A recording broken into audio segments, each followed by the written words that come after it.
মাত্র ১ বছর আগেও আমেরিকা যার মাথার মূল্য ঘোষণা করেছিল $মিলিয়ন, আজ তাকেই দরজা থেকে এগিয়ে নিয়ে গেছেন সেই দেশেরই প্রেসিডেন্ট। ৮ দশকের বেশি সময় পর ঐতিহাসিক এক সফরে হোয়াইট হাউসে প্রবেশ করেছেন সিরিয়ার প্রেসিডেন্ট আহমেদ আল-শারা। ডিসেম্বরে আল-শারার ক্ষমতা গ্রহণের পর সিরিয়া পরিস্থিতিতে এসেছে নাটকীয় পরিবর্তন। একসময়ের সবচেয়ে ঘনিষ্ঠ মিত্র ইরান ও রাশিয়া এখন দূরে।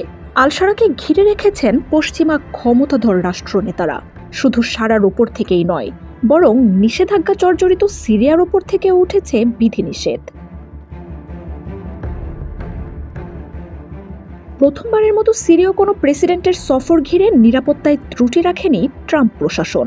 ট্রাম্পের সাথে বৈঠকের দিনে রয়টার্স দেয় নতুন এক তথ্য। 1 বছরের কম সময়ের মধ্যেই একাধিকবার সিরিয়ার প্রেসিডেন্টকে হত্যা চেষ্টা করেছে আইএস। তাই ওয়াশিংটনের শারার উপস্থিতিকে ঘিরে ছিল কড়া নিরাপত্তা। এর মধ্যেও আমেরিকার সেনাদের সাথে শারার বাস্কেটবল খেলার দৃশ্য এখন সামাজিক মাধ্যমে ভাইরাল। সোমবার সিরিয়ার প্রেসিডেন্ট হোয়াইট হাউসে প্রবেশ করেন গণমাধ্যম কর্মীদের আড়ালে। বিকল্প এক দরজা দিয়ে কঠোর গোপনীয়তায় তাকে অভ্যর্থনা জানান ট্রাম্প।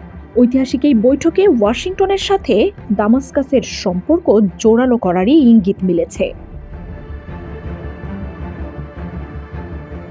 আল-শারা ক্ষমতা নেয়ার পর পশ্চিমা নিষেধাজ্ঞা উঠতে শুরু করলেও এখনও দুর্নীতি ও নিরাপত্তাই সিরিয়ার বড় সংকট। ট্রাম্প শারার বৈঠকে ইসরায়েলও কেন্দ্রে।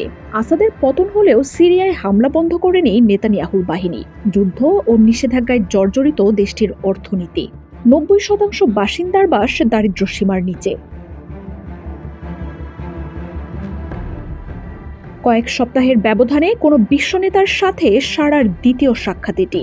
গত 15 অক্টোবর রাশিয়ার প্রেসিডেন্ট ভ্লাদিমির পুতিনের সাথে বৈঠক করেন এই নেতা। মার্জিয়া উপমা, ওয়ান ইন্টারন্যাশনাল ডেস্ক।